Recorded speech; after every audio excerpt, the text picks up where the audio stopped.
on watch party. Yes, we were here watching the Pelicans and Celtics. It didn't stop.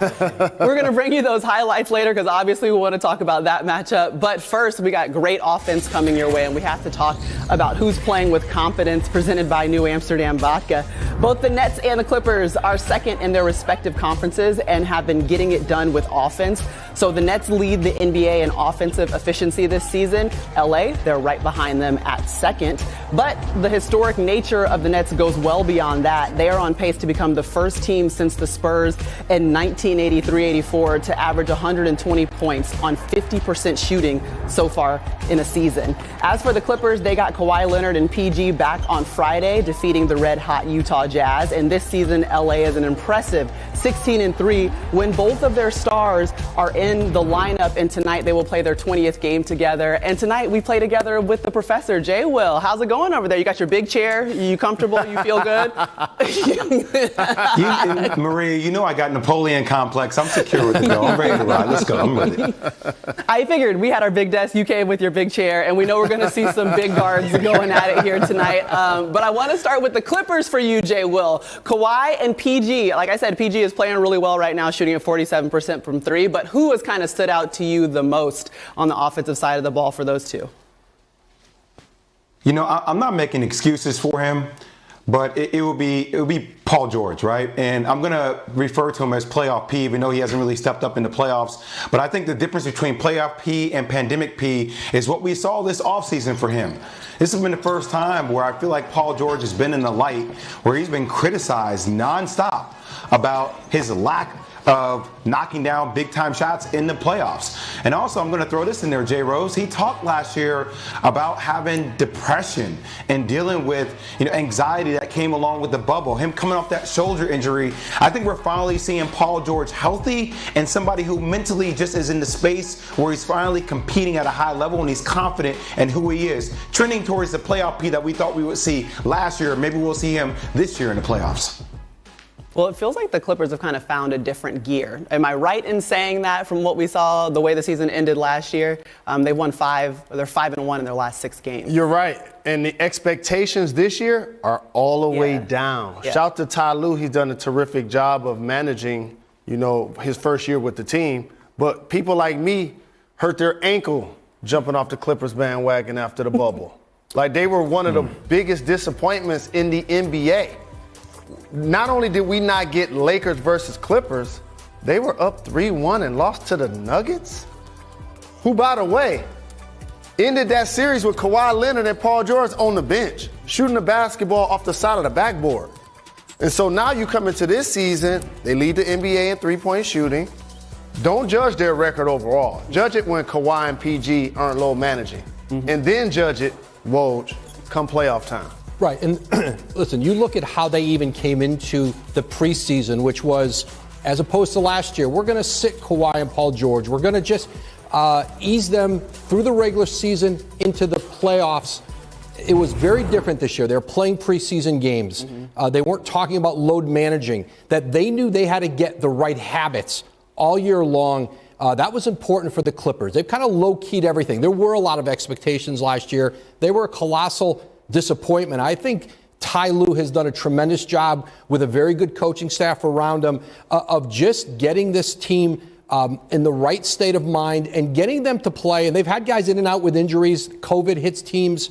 But I think I think this organization was humbled by last year. I think they've responded the right way in how they've gone about trying to get back in pursuit of the Lakers and trying to get to the finals. Well, if you think about it, this game is kind of a matchup between two teams that we just have really high expectations for. If not, we don't expect the Clippers to be in the top in the West. Obviously, the Nets with the big three, we expect them to be the tops in the East. And when we talk about them, Jay, well, I want to bring you back in here because you gave us, the guard that you most appreciated so far for the Clippers. But I do want to hear out of the big three from the Nets, who is that guy for you right now?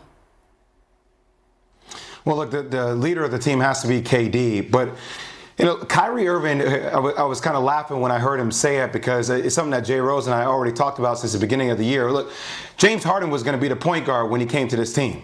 Like that was going to be it. We're going to talk about James Harden in a completely different light because of his ability to facilitate. I think Kyrie Irving accepting that role that hey, I don't need the ball in my hands to be as effective. I can acquiesce to let James rock out, do his thing, and when I catch the ball in transition, go, or when I catch the ball in a PNR or a half-court set, isolate and go. I think acceptance for Kyrie is one of the biggest things I've seen thus far, on top of them buying in defensively. But I think Kyrie accepting and allowing James Harden to be James Harden says everything you need to know about where this team is going and what they could be. That was extremely articulate, Jay Will, but let me give you the Cliff Notes version. You're one of the greatest point guards that the game has seen. I see those trophies that sit next to you in that room. What Kyrie was saying is, I don't want the responsibilities to come with being a point guard and keeping the other 14 guys happy. What I want to do is shoot the ball. So you worry about getting it to me, and then you worried about getting it to them. I don't have to worry about that. That's basically what he was saying, and that's playing to the strength of his game right now. It's not just Kyrie. Steph Curry, Dame Lillard, along with Kyrie Irving. When those guards are at their best, it ain't necessarily because they're getting 15 assists, because they're getting 35 plus points. And remember, Mike D'Antoni came into, he told James Harden, I'm going to put the ball in your hands and help you to get to 12 assists a game, 13 assists a game, play a different way. And I think having Mike D'Antoni on that Brooklyn coaching staff and his history with Harden and in the role he played as a playmaker in Houston, I think that's been really important for this Nets team. Well, right now, James Harden leading the NBA in assists per game, looking to win the assist title for the second time in his career. But when you look at both of these two teams, now that we think about it, they're very similar, Woj, in the way that they're built. They were. And, both the Nets and the Clippers were the other teams in New York and L.A. JV. Right? And they were the ones who were laughing stocks for a very long period of time. And I think you've seen changes in ownership there, changes in management, and then all of a sudden they both become these big free agent destinations. The Nets get KD and Kyrie Irving. The Clippers get Kawhi Leonard in free agency. But think about this. If the Clippers don't have to trade everything they traded to get Paul George, multiple first-round picks, Shai Gilgeous-Alexander, they would have been in the pursuit of James Harden. But the difference in Brooklyn was they were able to keep their core together, hold on to their draft picks because they signed 2 free agents. They didn't have to trade for Paul George. That was the difference between the Nets and the Clippers. Which one would get James Harden? Well, that makes a huge difference. And obviously these two teams now, they're vying in the East and the West to win those conferences because of the decisions that they've made. Let's talk about a little bit of signature style coming into this game because we've already seen some presented to you by Zales. James Harden, really, you could just show up in your pajamas if you want. Like, they might be Gucci pajamas. I don't know. All I know is Maria always has signature style.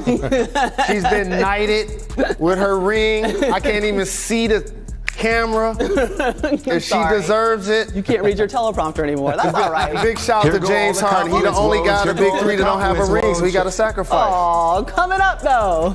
Did you ever wonder what it's like to dunk over the top of an opponent? Well, we're going to let you know what it actually feels like when some NBA legends chime